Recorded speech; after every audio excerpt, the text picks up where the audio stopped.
Hi everyone, we're back on our creepy trip across Japan. After this, we have 2 more regions to cover and we would have covered all of Japan. I aim to have it all done by the end of the year. There was a lot to cover for this region, so it'll be split into 2 separate videos. Alright, without further ado, let's get started.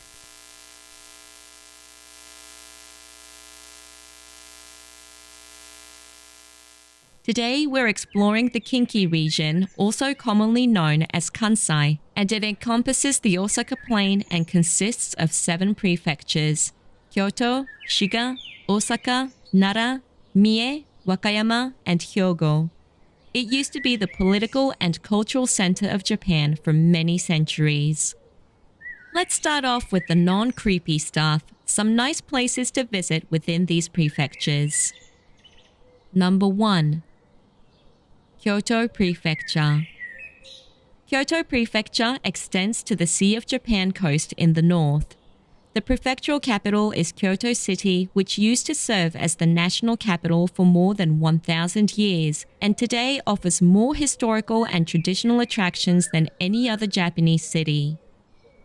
I won't get into all the famous temples, and instead will give you a few spots that might be new to you. A famous attraction of northern Kyoto is Amanohashidate, offering one of Japan's 3 most scenic views. Amanohashidate is a pine-covered sandbar that spans the mouth of Miyazu Bay in the scenic coastal region of northern Kyoto Prefecture. Viewed from the mountains at either end of the bay, the sandbar, which roughly translates to bridge in heaven, looks like a pathway between heaven and earth. The scene has been admired for centuries and is ranked among Japan's 3 most scenic views. It's quite narrow, measuring as little as 20 meters or 65 feet, and is lined with nearly 8,000 pine trees. Several other attractions can be explored on foot or by rented bicycle at either end of the sandbar. They include a couple of temples, a shrine, a small amusement park, and observation decks from which to enjoy the view. Visitors can further take sightseeing cruises around the bay or enjoy the sand beaches along the sandbar. Ine is a town located around the Ine Bay in northern Kyoto Prefecture, about 15 kilometers north of Amanohashidate. This working town has a long and rich history as a fishing village and is regarded as one of the most beautiful villages in Japan. The unique aspect of Ine are its funaya. Literally meaning boathouses, these traditional waterfront buildings contain garages for boats on their first floors and residential space on the upper floors. There are over 200 funaya remaining along the bay today. Some of them now serve as lodgings where visitors can stay the night, but due to their popularity, it is often difficult to make reservations. The town itself is a normal town inhabited by working people, and most houses are personal residences. There are only a small number of shops and restaurants, meaning that there is not an incredible amount to do here, except take in the beautiful sights. Miyama is a remote rural area in the mountains 30 kilometers north of central Kyoto. The area is famous for its traditional thatched roof or kayabuki farmhouses, of which over 200 can be seen dotting the countryside. Unlike those found in many other historic towns and districts around the country, the majority of Miyama's old houses survive as residential dwellings where people still live and work. This in turn lends a very nostalgic atmosphere to the area and gives visitors a chance to experience the traditional, authentic feel of rural Japan. Miyama is made up of multiple small villages and hamlets scattered along its narrow, winding valleys. It's also known for its wealth of outdoor activities, including sweetfish fishing and hiking along the Yura River. The Ashiyu Forest covers the mountainous eastern border of Miyama and is the source of the Yura River. This magnificent old-growth forest is populated by deer, bears, and monkeys and boasts the largest number of plant varieties in Japan. The forest is managed by Kyoto University as a research area and requires a permit to enter. Permits can be obtained from the research station at the entrance gate. Number 2. Shiga Prefecture. Shiga is located east of Kyoto. It fully encloses Lake Biwa, Japan's largest lake. Another attraction is Hikone with its feudal castle. Omihachiman is known for its nicely preserved old town and canal where visitors can enjoy traditional boat cruises through the historic townscape. Omihachiman rose to prominence during the feudal era as the base of the local merchants, whose trade activities were famed across the country and provided them with great wealth. The town was originally developed in the late 1500s when a nephew of Toyotomi Hideyoshi built a castle there. The castle was demolished only a decade later after Hideyoshi ordered his nephew to commit ritual suicide for allegedly plotting a coup. However, the town prospered as a business hub in part due to its location along two of the most important trade routes of the era. The merchants accumulated vast fortunes during the Edo period between 1603 and 1868 and were able to expand their operations to sell goods across the land. Koka, also commonly pronounced Koga, is a rural city not far from Kyoto. Together with neighboring Iga in Mie Prefecture, which I'll talk about a bit later, Koka can be considered the homeland of the ninja, and it features a couple of ninja-related attractions which tend to be less touristically developed than those in Iga. Since early times, Koka's proximity to Kyoto, in addition to its rugged terrain, made it a good hiding location for those seeking shelter, such as losing parties of battles. It was from such independently minded, self-governing families that ninja and their skills developed. The prominence of Iga and Koka ninja rose during the age of the Warring States in the 15th and 16th century when they were hired as mercenaries by various lords for their specialized skills. Koka's ninja house is close to 300 years old and used to be resided in by ninja. It appears like an ordinary house from the outside.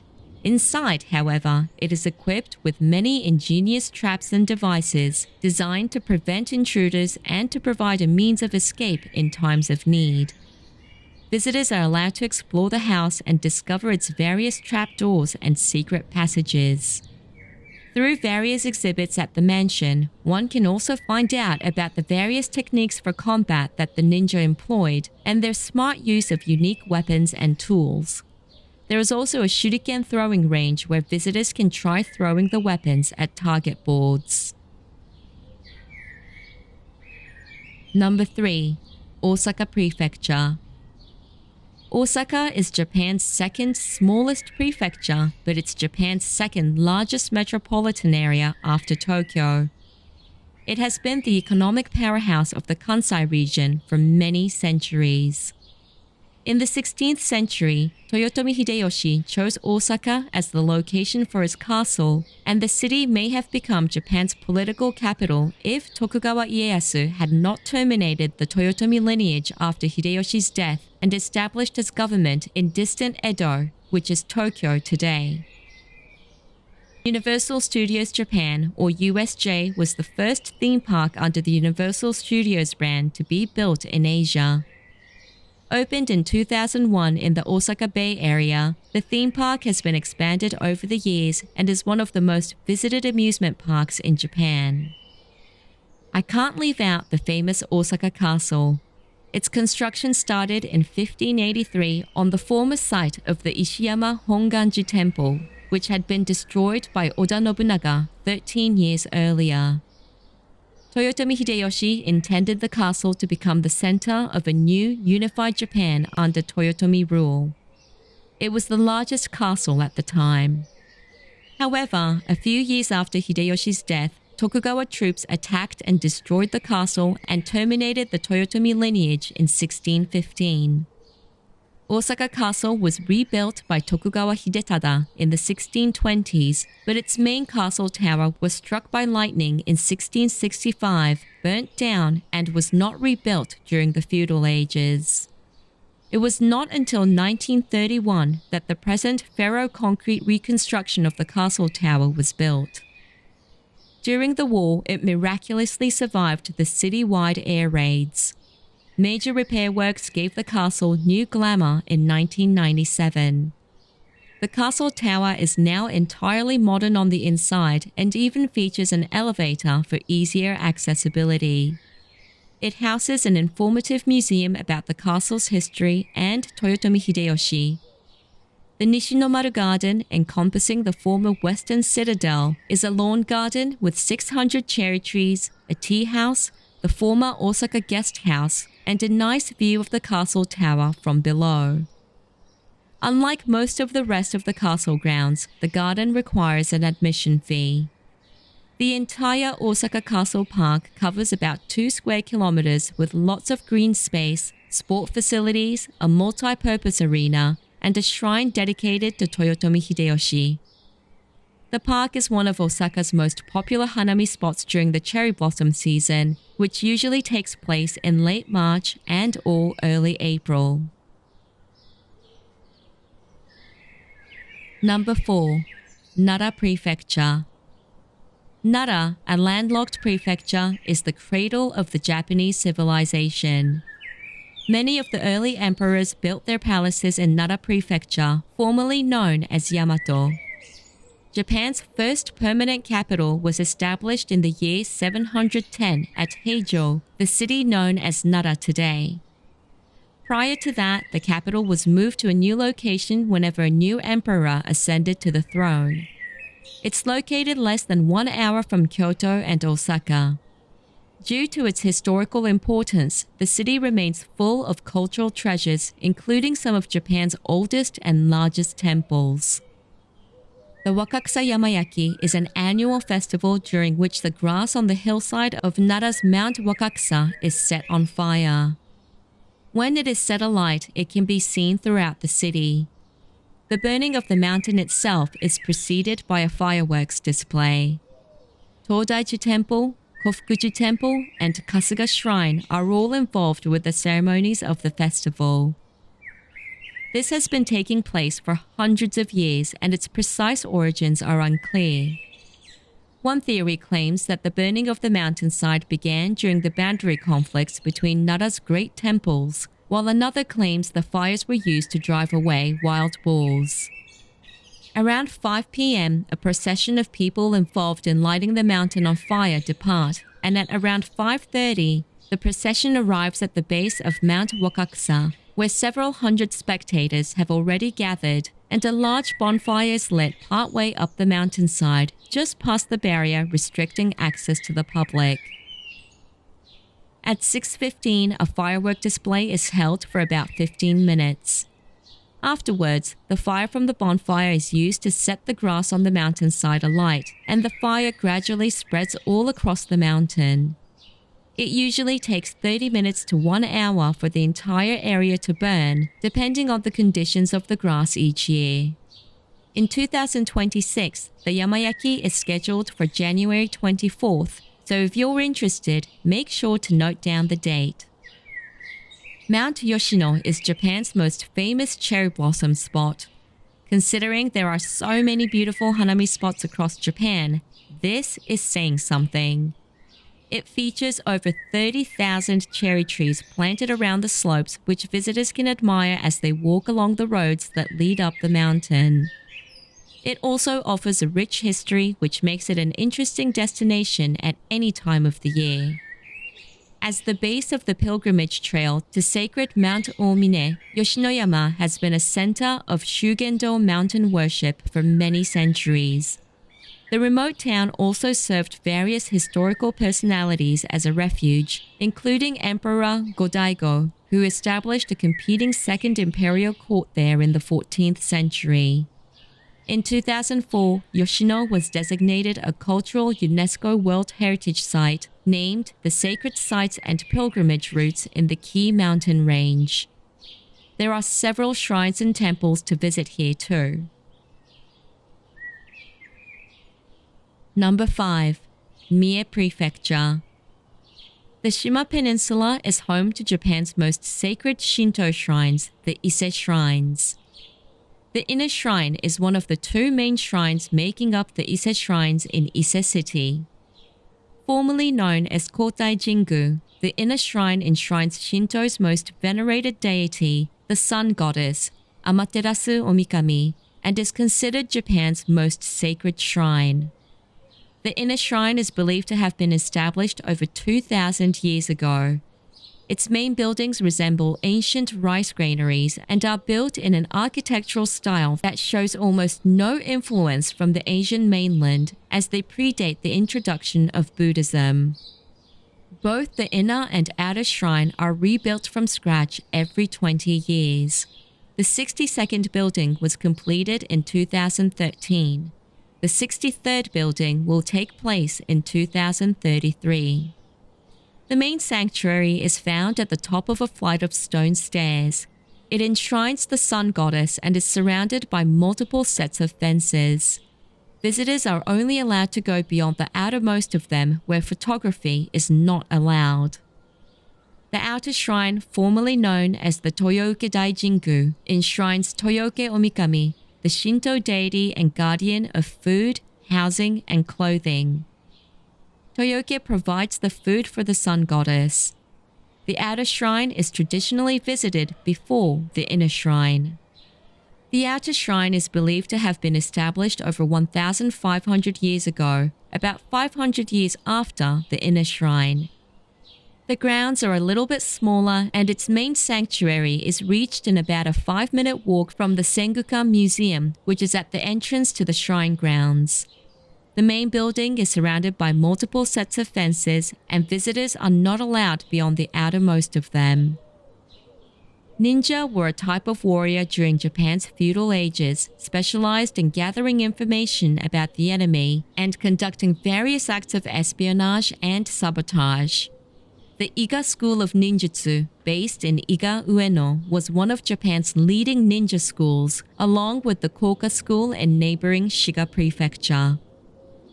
The small but well-done Iga Ninja Museum delivers a comprehensive ninja experience. It consists of a ninja residence, 2 exhibition halls, and a stage which hosts ninja shows. The exhibition halls display ninja tools, gadgets, costumes, and weapons. They also inform about the ninja way of life and practical techniques used by the ninja. One example is to tell the time by observing a cat's pupils. Exhibits come with explanatory signs in Japanese and English. The show features authentic ninja skills and real weapons, including a splendid demonstration of using throwing stars. Although the shows are held in Japanese only, they are still highly entertaining for non-Japanese speakers, as most of the action speaks for itself. Number 6. Wakayama Prefecture. Mount Koya is the center of Shingon Buddhism, an important Buddhist sect which was introduced to Japan in 805 by Kobo Daishi, one of Japan's most significant religious figures.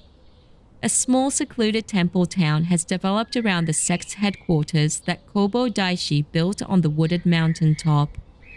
It is also the site of his mausoleum and the start and end point for the Shikoku 88 Temple pilgrimage. He began construction on the original Garan Temple complex in 826 after wandering the country for years in search for a suitable place to center his religion. Since then, over 100 temples have sprung up along the streets of Koyasan. Koyasan is one of the best places to experience an overnight stay at a temple lodging where you can get a taste of a monk's lifestyle, eating vegetarian monk's cuisine, and attending the morning prayers. Around 50 temples offer this service to both pilgrims and visitors. Unlike in other parts of Japan, the temples on Koyasan are accustomed to foreign guests and can be reserved relatively easily through Booking.com, Agoda, or by email or fax via the Tourist Association. The typical cost for a stay has increased a lot in recent years and is now between 10,000 and 40,000 yen, or 65 to 260 US dollars per person per night, including dinner and breakfast. Most temples accept only cash. Number 7. Hyogo Prefecture. Himeji Castle, also known as White Heron Castle due to its elegant white appearance, is widely considered Japan's most spectacular castle for its imposing size and beauty and its well-preserved complex castle grounds. The castle is both a national treasure and a World Heritage Site. Unlike many other Japanese castles, it was never destroyed by war, earthquake, or fire, and survives to this day as one of the country's 12 original castles. The first fortifications built on the site were completed in the 1400s and were gradually enlarged over the centuries by the various clans who ruled over the region. The castle complex as it survives today was completed in 1609. It is made up of over 80 buildings spread across multiple baileys which are connected by a series of gates and winding paths. A ticket booth can be found at the far end of the bailey, marking the entrance to the paid area. The labyrinth-like approach from there to the main keep leads along walled paths and through multiple gates and baileys with the purpose to slow down and expose attacking forces. At the heart of the complex stands the main keep, a 6-story wooden structure. It is one of only a handful castle keeps in Japan that features wing buildings, adding complexity to its appearance. You can actually enter the main keep through an entrance in the lower floor of the building and climb upwards via a series of steep, narrow staircases. Each level gets progressively smaller as you ascend. The floors are generally unfurnished and display just a few multilingual signs explaining architectural features such as potholes, rock chutes, and concealed spaces, as well as renovation efforts made over the years to preserve the structure. Takihata Castle is a ruined castle in Asago City that is also known as the castle floating in the sky because of the way it appears to be floating on a sea of clouds on foggy autumn mornings. It was originally built in 1411 and was later conquered by Toyotomi Hideyoshi on one of his western campaigns to reunite Japan.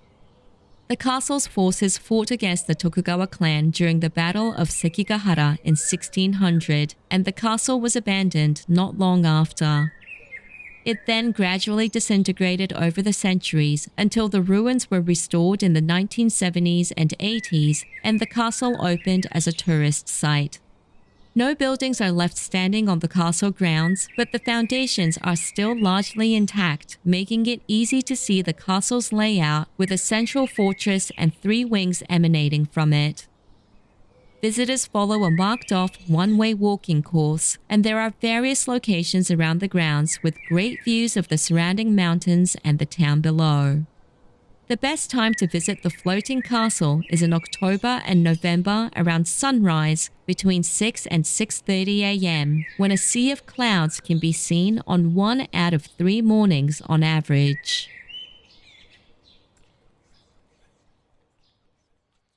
Okay, now that I've briefly gone over the touristy stuff, let's get into the creepy side of things.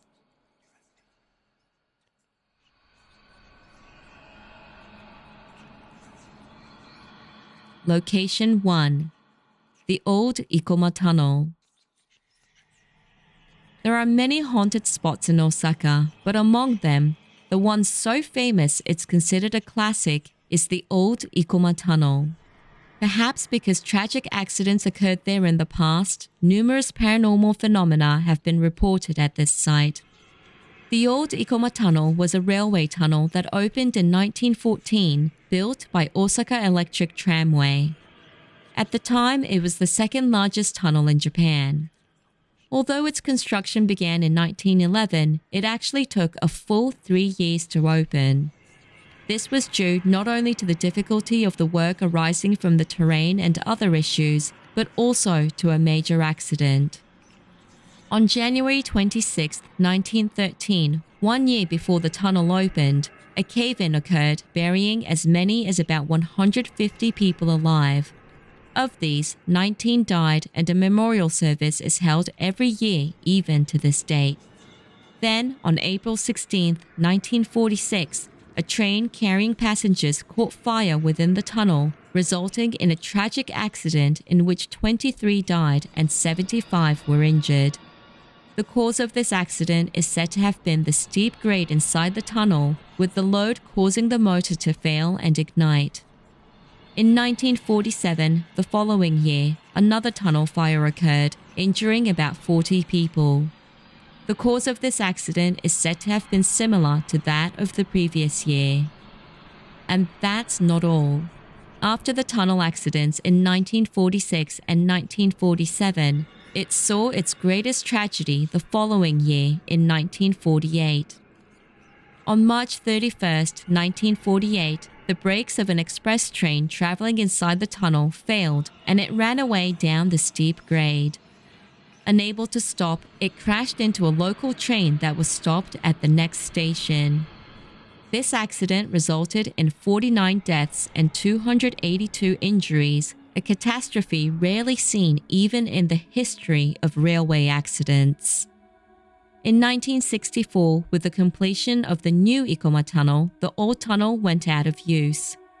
Because the Nara site exit has been repurposed as part of the new tunnel, maintenance contractors still enter and exit the old tunnel. However, the Osaka side exit is sealed off with fencing and is no longer accessible. Perhaps because repeated tragic accidents occurred there, the old Ikoma tunnel has elicited quote-unquote real ghost experiences that feel different from other haunted spots. From here, let's review the ghostly experiences and whispered rumors surrounding this tunnel. Number 1. When the old Ikoma tunnel was still in service, there was a rumor that the last train would become packed with people only while passing through the tunnel, and there are reports from people who say they actually saw it. Number 2. It's said that at the time, after the last scheduled train had run, an out-of-service train would run through the tunnel once more. In fact, the rumor that the last train became full only inside the tunnel was apparently well known even among Kintetsu employees. Kintetsu is the major Japanese railway company that operates one of the largest private railway networks in Japan. It's said that they may have run the extra out-of-service train after the last one so that ghosts wouldn't board the last train for commuters. Number 3. There were accounts saying that if you looked out from the window of trains running through the tunnel, you could see countless human figures. Of course, it was a tunnel exclusively for trains, so there shouldn't have been any people there. Number 4. Apparently, even after the tunnel was closed, footsteps can be heard from within the tunnel, even though no one should be there. Number 5. Beyond the tunnel, there is a station called Kusayazaka Eki, which is now abandoned. There are said to be numerous eyewitness accounts of a figure standing on the unused platform of this abandoned station. Given the fact that there are many people who lost their lives here from repeated accidents, it seems more likely than at other haunted spots that spirits will appear here.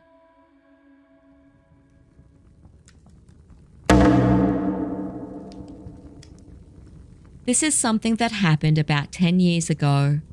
In my hometown, there's a somewhat famous haunted spot called the Old Ikoma Tunnel. It was the kind of place people at my school gossiped about. Stories like there was a ghost at the entrance and that paranormal events often happened around the tunnel. I only knew it at the level of rumors, but one day a senior I was close with, a year above me, invited my friend and me. "We're going on a kimodameshi with the upperclassmen. You guys should come too."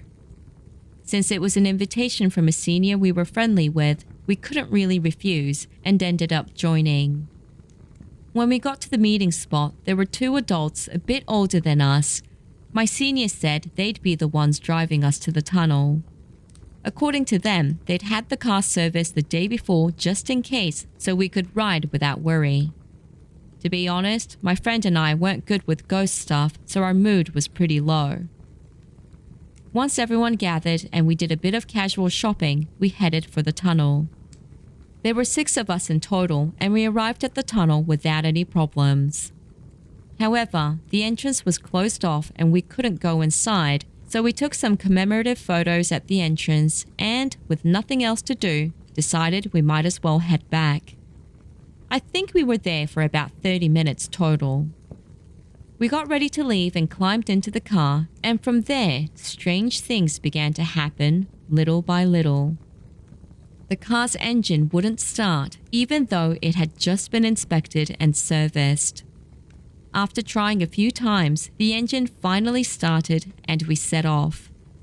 On the way, the engine kept cutting out multiple times and the car navigation system also showed the wrong position, so the atmosphere turned into a vague sense of, uh-oh, this isn't good. A few hours later, we made it back to the meeting place and went our separate ways. About a week after that, another senior told us that our friend who had invited us hadn't been coming to school for a while.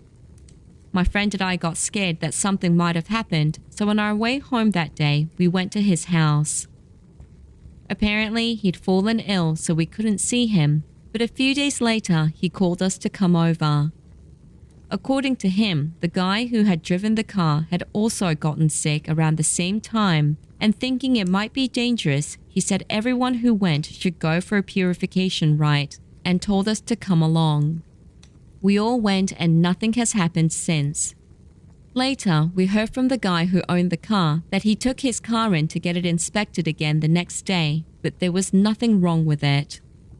I don't know if this was a paranormal phenomenon or just a bunch of coincidences that piled on top of each other, but it was a frightening experience that I will never forget.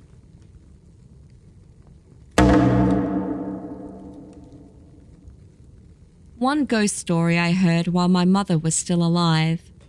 My father died in 1971. Because my mother was a mistress, our connection to my father should, in principle, have ended at that point. However, at someone's recommendation, it was decided that we would be allowed to take a portion of his remains, as in, divide his ashes. But my mother wasn't originally from this area, so we had no grave plot here. And so, in a hurry, we proceeded to purchase a family grave. The place was a large cemetery on the middle slopes of Mount Ikoma, a sacred mountain on the border of Osaka and Nara. The reason we chose that location was that Mount Ikoma was the site of their first date, when my father and mother had just started going out. The two of them would often go to pray at Ikoma Shoten for prosperous business and future happiness. From that grave, you can command a sweeping view of the Osaka plain. It's a spot with very scenic views. However, there was something that weighed on my mother's mind. Directly beneath the grave ran a kintetsu line, the Ikoma Tunnel. Speaking of the Ikoma Tunnel, from its construction through its opening, it was the site that, due to a succession of accidents, produced the greatest number of victims in Osaka. My mother was a person of very strong spiritual sensitivity. I and my children have probably inherited it to some extent, but as I've written in many posts up to now, my mother's sensitivity was extraordinarily strong. In 1964, the year the Tokyo Olympics were held. In that year, the old Ikoma Tunnel was abolished and operations moved to the new Ikoma Tunnel, but a little before it was closed down, my mother was riding the last train from Nara toward Osaka. After passing Ikoma Station, the train entered the long tunnel. It was late at night, so there were few passengers, and thanks to the well-working heater, my mother dozed off. As was common with railways of that time, the interior lights inside the tunnel repeatedly went from dark, light, dark, light. In the instant it flashed bright, something appeared in the window across from her.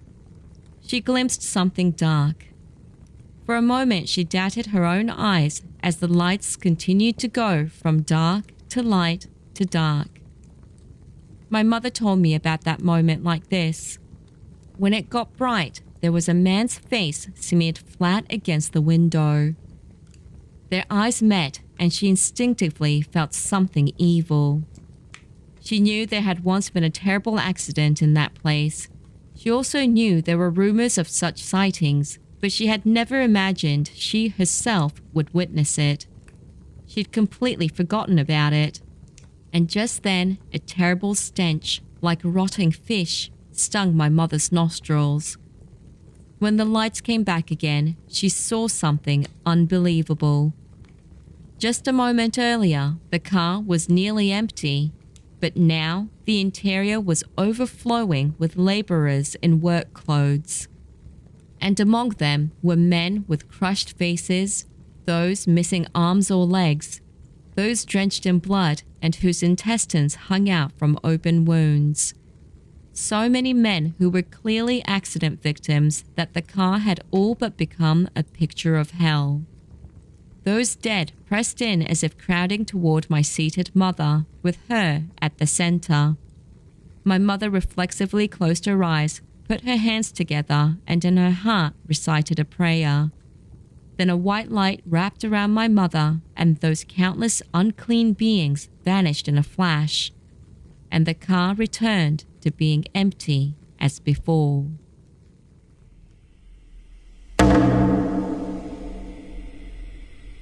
Location 2. Takihata Dam.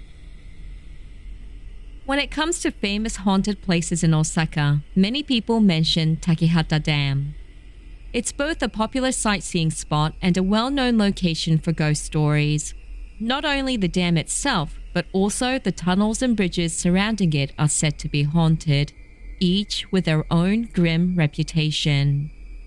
The dam is located in Takahata, Osaka Prefecture, and was built on the upper reaches of Ishikawa River. Construction began in 1967, and after an astonishing 14 years, the dam was completed in 1981. With a height of 62 meters, about 200 feet, it remains the largest dam in Osaka Prefecture. There's a monument commemorating its completion, but no memorial to the dead, suggesting there were no fatalities during construction. Although the dam is famous as a haunted location, it's also known as a popular recreational area with campgrounds and walking trails maintained for locals and tourists alike. Upstream from the dam are a series of waterfalls known collectively as the Takihata 48 waterfalls. People also visit to observe migratory birds, making it a place where visitors can fully enjoy nature. On the right bank downstream of the dam, two large Buddhist reliefs of a Jizo and a Kannon have been carved into the rock face and can be seen from the dam. While the dam is loved as a scenic recreational spot, various paranormal experiences and frightening rumors have long been whispered about it. So, what kind of ghostly events are said to occur here? There are several tunnels around Takihata Dam, but the one rumored to have the most paranormal activity is the Takihata Third Tunnel, also known as the Shiokuri Tunnel. Reported phenomena include: Number 1. Countless handprints appearing on the car. This is a classic occurrence in haunted places. Drivers say that after passing through the tunnel, they find handprints all over their vehicles. Some even claim they saw bloody handprints, though the truth remains unknown. Number 2. A headless biker appears. Another common urban legend. Although no concrete eyewitness accounts have been verified, the story circulates widely, likely a local variation of a well-known ghost rider tale. Number 3. The ghost of a woman. A woman's spirit is said to appear either in the tunnel or the nearby Nashinoki Tunnel. There's also a rumor that a woman was murdered and buried there long ago, possibly linking her to the apparition. However, there's no verified record of such an incident. It appears to be more hearsay than fact. Next, there's a bridge called the Yuzuki Bridge which spans the dam. According to rumors, an old woman in a white kimono appears and chases after cars at incredible speed. Whether anyone has truly witnessed this is unclear, but it seems similar to nationwide urban legends like the Turbo Granny or 100 Kilometer Granny, set to sprint after vehicles at impossible speeds. On May 29, 2016, a car returning from a barbecue went over the curb near the edge, crashed through an iron fence, and plunged into the dam. 5 passengers were killed. Only the driver, who was critically injured, survived. Tests later detected etizolam, an anti-anxiety drug with sedative effects, in the driver's blood. He was arrested on suspicion of reckless driving resulting in death, but the case was odd.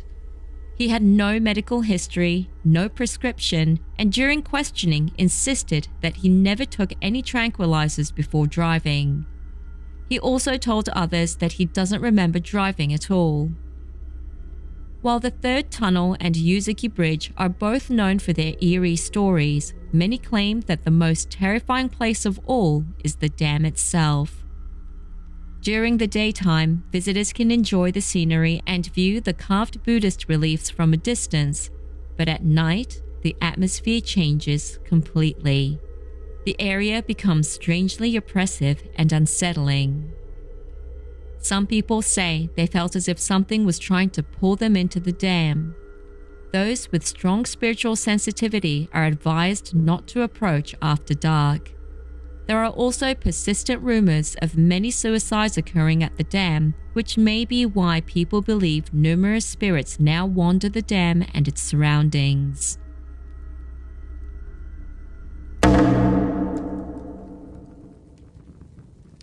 This happened one summer about a year ago. It doesn't have a dramatic ending, but it's a mildly creepy true story. 6 of us, 3 guys and 3 girls, went to Takihata Dam in Osaka around 2 a.m. for a late-night kimodameshi. All of us were completely non-sensitive to spirits. First, we headed to a shrine that had supposedly been filmed years ago for a ghost segment on the TV show Unbelievable. Everyone was too scared to go inside the shrine itself, so we just stood around near the entrance, hesitating. Suddenly, a deafening crash rang out, like someone had smashed a heavy metal signboard with full force. It startled everyone. Frightened, we decided to cross the nearby bridge, climbing up a narrow road and pass through a tunnel before heading home. There was a local rumor that said if you stopped the car inside the tunnel, turn off the engine, and honk the horn 3 times, something would happen. But we were all too scared, so we didn't try it and just drove straight through. Nothing else happened and everyone went home safely. At the time, I was living with one of the girls who had come along, so the 2 of us returned home at dawn and went to bed together. Suddenly, while we were sleeping, my computer's iTunes, which was in sleep mode, started playing music by itself. That seriously freaked me out. I work as a systems engineer, so I knew that shouldn't be possible unless someone had hacked my PC. But who would? I nervously stopped the music, and since I was exhausted, I eventually drifted off to sleep without thinking much more about it. When I woke up a bit later, my girlfriend, who'd been sleeping next to me, said, "Hey, what was up with you last night?" I had no idea what she was talking about. She said, "While you were sleeping, you suddenly sat up, pointed at the ceiling, your eyes wide open, and started shouting, 'There's something there! There's something there!'" All I could say was, "No way." "I'm serious, you really did. You freaked me out." Now that she had mentioned it, I had a vague memory of doing that, but I couldn't remember what I had seen.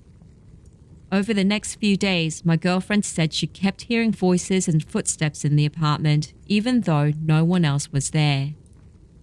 And that's it. There's no punchline, just creepy.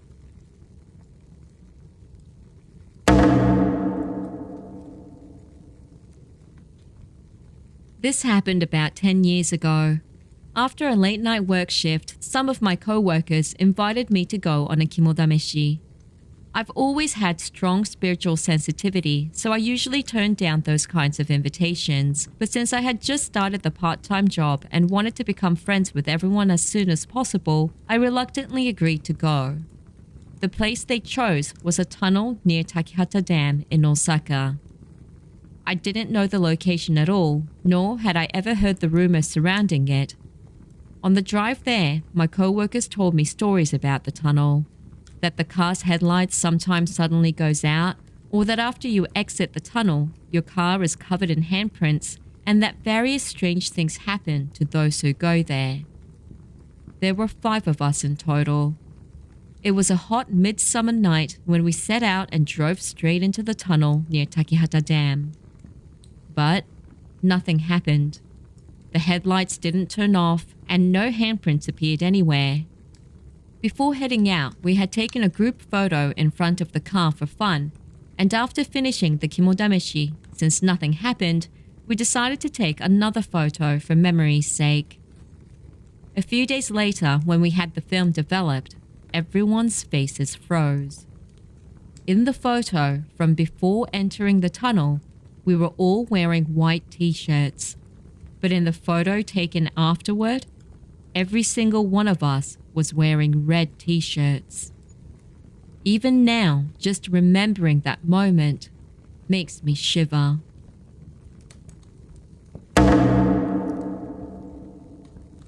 This happened when I was a university student.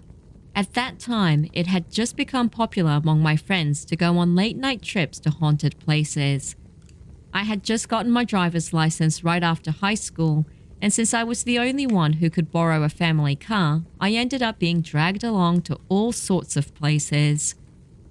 I had no spiritual sensitivity and was easily scared, so I never wanted to go in the first place. My friends weren't sensitive either, but they loved anything ghost-related. Haunted houses, horror DVDs, you name it. They even liked to listen to Buddhist sutras or watch ghost videos while driving to these spots. They had nerves of steel. We visited many haunted places, but nothing ever happened. Then one day, my friend said, "Guys, I found a place that's seriously haunted." It was a tunnel near Takihata Dam in Osaka, a well-known haunted spot in Kansai.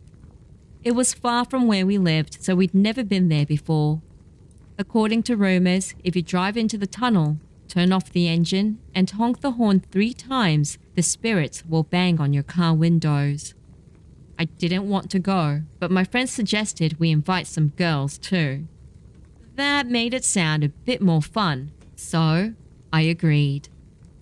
There were 5 of us, 3 guys and 2 girls, and we piled into my family's van and drove toward the tunnel near Takihata Dam. Everyone was laughing and joking on the way there, but as we got closer, the area grew deserted, and an uneasy feeling started to settle over us. When we finally arrived, the tunnel was pitch black and the atmosphere was disturbingly heavy. I wanted to leave immediately, but my friends were still laughing. I didn't want to drive in, so I stopped the car. Then one of my friends said, "Come on, let's go," and honked the horn once as a joke. It startled me so bad that I yelled at him to stop fooling around. We were all a bit riled up when suddenly everything went quiet. And then, from inside the tunnel, we heard a rustling sound. Right after that, one of the girls started crying, saying her head hurt. I wanted to turn back right then and there, but my friend insisted. "Come on, man, we came all the way. We're going in," and wouldn't take no for an answer. So against my will, we drove in. We stopped roughly in the middle. Up until that point, nothing strange had happened. Then we turned off the engine and also switched off the interior lights. The car went completely dark. I was so scared that I covered my ears. My friend said, "Go on, honk the horn." But I refused and I begged him to do it instead. So he leaned forward and honked 3 times. The sound echoed through the tunnel. Then silence. About 10 seconds passed, and just as my friend said, "See? Nothing happened.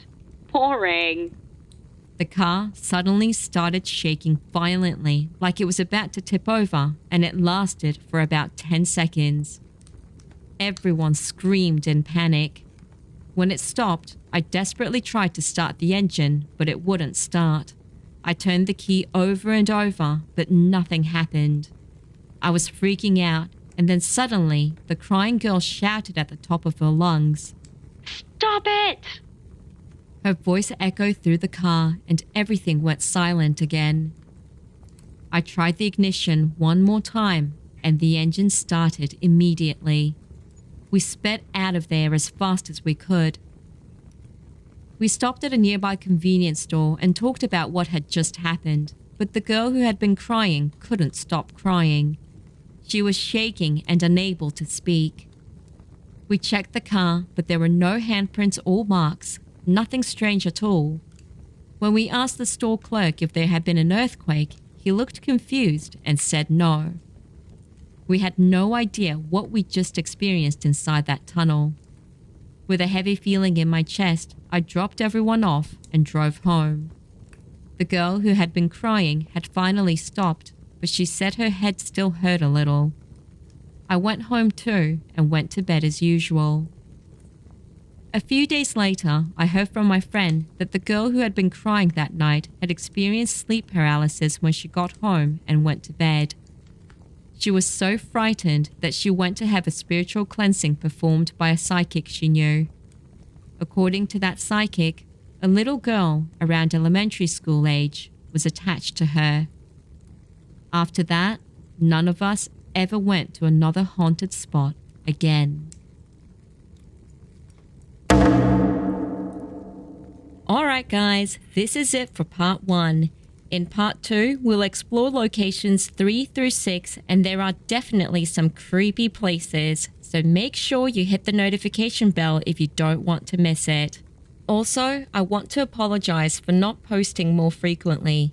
I would love to do so because I have so many stories and topics I want to share with all of you, but it's really hard to work part-time and be a mum too. I've also been going through a lot in my personal life and haven't been in a good place mentally and emotionally for a while now. It takes a lot out of me sometimes, and I have to admit I have days where I only have enough energy to take care of the kids.